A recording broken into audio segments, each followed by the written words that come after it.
Bootstrap हमारे पास एक powerful मतलब फ्रेमवर्क है जो कि आप इजीली यूज कर सकते हो अपनी वेबसाइट्स को रिस्पॉन्सिव बनाने के लिए। आपकी वेबसाइट 100% रिस्पॉन्सिव होगी। इसको यूज करने का तरीकेकार क्या है, इसको किस तरह यूज किया जाता है, ये हम यहाँ के देखते हैं। देखिए, लाइब्रेरी और फ्रेमवर्क में बिल्कुल मेन फर्क क्या है, हमारे पास ये दो मेन वर्ड है, एक लाइब्रेरी और एक फ्रेमवर्क। एग्जाम्पल इसके तौर पे आप ले सकते हो, बस पूरा हाथ खींचो ना उसका यार, वो बेचारे को मजा ही नहीं आ रहा। क्या चाय का ऑर्डर नहीं किया?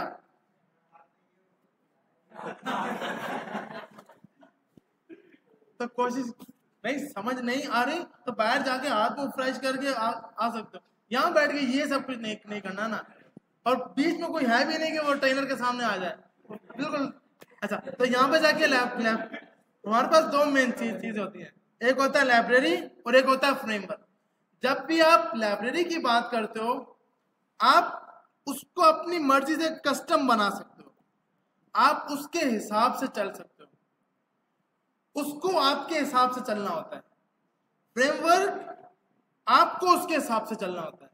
मतलब इस टाइम अगर हम एग्जांपल की बात करें तो रिएक्ट जो है ये हमारे पास लाइब्रेरी है, अगर एंगुलर जो है ये हमारे पास फ्रेमवर्क है। इसकी सबसे मेन एग्जांपल, आप किसी के घर पे जाओगे ना तो उसका नाश्ते का टाइम है सुबह 9 बजे, तो आपको 9 बजे उठना पड़ेगा। एक रूल है ना भाई, वो आपको 9 बजे ही नाश्ता देगा। आप ये नहीं बोल सकते कि नहीं अभी मेरा दिल नहीं कर रहा, आधे घंटे बाद लेके आइयो या दो घंटे बाद लेके आइयो। आपको उसके मुताबिक चलना है। फ्रेमवर्क है कि आपको उसके मुताबिक चलना है। आप अपने घर पे हो, आपकी मर्जी, टेबल पे आके नाश्ता नहीं करना, बच्चे का मूड खराब है वो रूम के अंदर ही खाएगा, तो ये क्या है कि आपकी अपनी मर्जी है। जब आपकी अपनी मर्जी होती है उस चीज को आप बोलते हो लाइब्रेरी। जब आपको उसके हिसाब से चलना होता है तो आप बोलते हैं फ्रेमवर्क। अब सवाल है कि ये क्या एग्जांपल दे दी, अपने हिसाब से चलना है, तो ये देखो सिंपल क्या है, लाइब्रेरी इसलिए बनाई जाती है कि भाई आपका यूजर वो बड़ी मुश्किल से पहुंचा है जावास्क्रिप्ट को कंप्लीट करके, उसको आप खुद चलाओ। कि आप एक चीज यूज कर रहे हो, 5 चीजें यूज नहीं कर रहे, तो लाइब्रेरी बोलेगी ठीक है भाई कोई मसला नहीं। लेकिन फ्रेमवर्क में क्या है कि नहीं, अगर 5 चीजें बोली गई हैं तो 5 की 5 यूज करनी ही करनी है, एक भी नहीं यूज होगी तो वो काम नहीं करेगा। तो फ्रेमवर्क वो चीज जो डेवलपर को मजबूर करती है कि आपको उसके सारे रूल फॉलो करने हैं, जितने भी उसके रूल हैं वो सबके सब फॉलो करने हैं। लाइब्रेरी को मतलब वो उस चीज को मजबूर करती है कि डेवलपर की मर्जी है कि वो 5 है तो 2 यूज करे, 3 यूज ना करे। तो यहां पर बात आती है कस्टम की, कि जब हम कस्टम की बात करते हैं तो कस्टम में सबसे मेन चीज क्या होती है कि हम अपनी लाइब्रेरी को इजीली अपने हिसाब से हैंडल कर सकते हैं। जैसे हम अपने पेरेंट को अपने हिसाब से हैंडल कर रहे हैं ना, कि झूठ बोल रहे हैं, इस तरह यहां पर भी यही है कि आप अपनी मर्जी से कुछ भी कर सकते हो। 5 चीजें 10 चीजें जितनी यूज करना चाहो यूज करो, लेकिन फ्रेमवर्क के अंदर कभी भी ऐसा नहीं होता। फ्रेमवर्क में आपको उसके हिसाब से चलना होता है। आई समझ कुछ या नहीं आई? अच्छा, अब सवाल है कि भाई रिएक्ट को क्यों लाइब्रेरी पे रखा गया, एंगुलर को क्यों फ्रेमवर्क पे रखा गया? जब भी हम रिएक्ट की बात करते हैं तो रिएक्ट को लाइब्रेरी पे इसीलिए बनाया गया क्योंकि ये सबसे पहला जावास्क्रिप्ट का मोस्ट पॉपुलर वो लाइब्रेरी थी, क्योंकि फर्स्ट टाइम मार्केट में आई थी और आप फर्स्ट टाइम ही यूजर को बोलते कि नहीं भाई आपको 10 चीजें हैं सबके सब यूज करनी है, तो कोई बंदा इसको अच्छी लाइब्रेरी बोलता ही नहीं। फेसबुक इस पे बनती ही नहीं कि भाई फेसबुक की मर्जी है, उसमें उसने वीडियो कॉलिंग के लिए अपने पास रखे नहीं फीचर, उसने मैसेज की ऐप अलग से दे दी, फीचर ही अलग से उसने प्रोवाइड कर दिया कि भाई यहाँ पे अभी हम यूज नहीं कर रहे, आप इसके लिए अलग से फीचर में जाके यूज करो। लेकिन अगर वो फ्रेमवर्क पे बनी होती तो स्टार्टिंग में सब बताना पड़ता कि इस ऐप के अंदर वीडियो कॉल भी होगी, ऑडियो कॉल भी होगी, मार्केट प्लेस भी, अभी फेसबुक पे मार्केट प्लेस आया हुआ है, ये अगर फ्रेमवर्क पे होती तो अपडेट हो ही ना पाती। फ्रेमवर्क रन जब डिफाइन किया जाता है तो बहुत सी चीजें ज़हन में रख के की जाता है। मिसाल के तौर पर कि भाई आपको इसमें अगर 20 मॉड्यूल है तो 20 के 20 यूज करने हैं, आप उसमें इंक्रीज नहीं कर सकते इन फ्यूचर। लेकिन लाइब्रेरी में क्या है कि भाई आज 5 यूज किए, 1 साल बाद नया फीचर आया, यूजर ने बोला कि भाई मार्केट प्लेस लगाओ, तो उसमें मार्केट प्लेस भी लगा सकते हैं।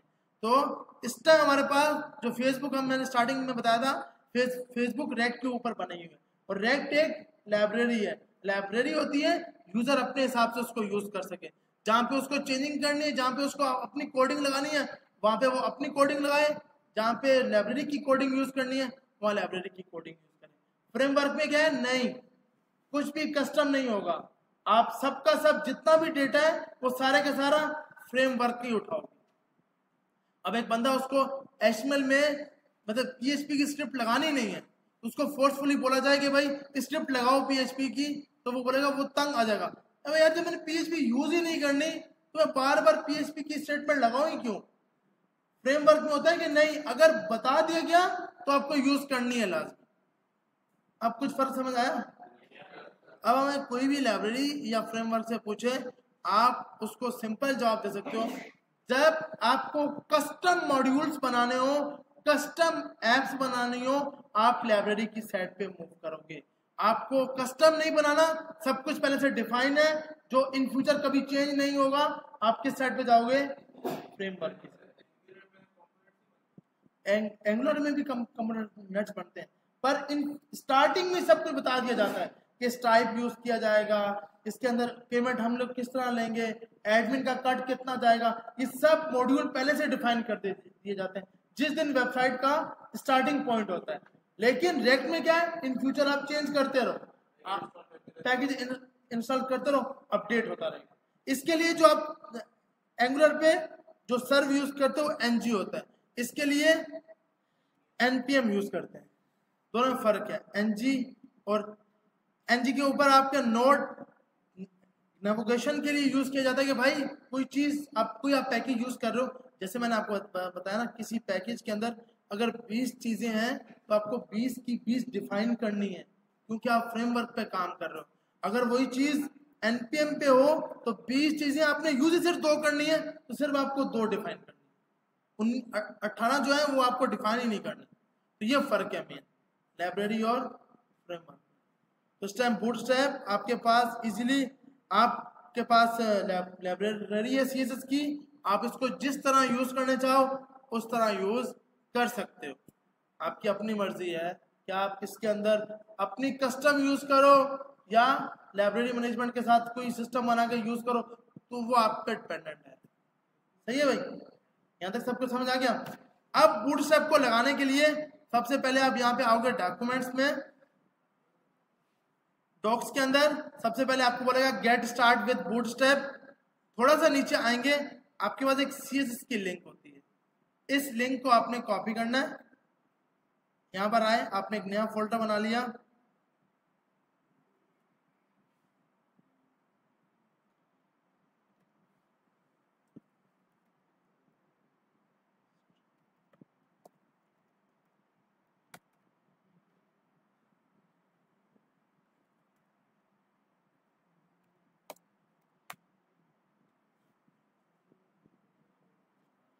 तो आप यहां पर आए, आपने सबसे पहली फाइल कौन सी बनानी है, index.html। आपने पहली फाइल बना ली index.html।